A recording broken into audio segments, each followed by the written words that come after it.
और आज बहुत ही प्यारे सिंगर हमारे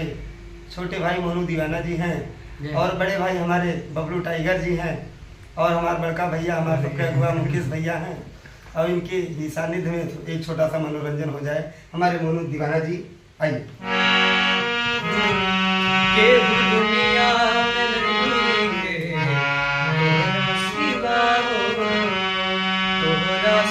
प्यार में नहीं की गोरी हम बेवफा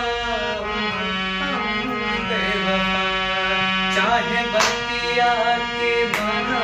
चाहे मत माना हो प्यार में नहीं की गोरी हम बेवफा जब से तोहरा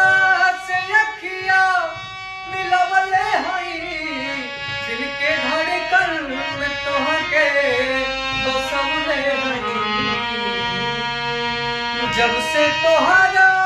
से अखिया मिलवले हई दिल के धड़कन में तोहके बसवले हई बिना गलती समझना तुमने सजाओ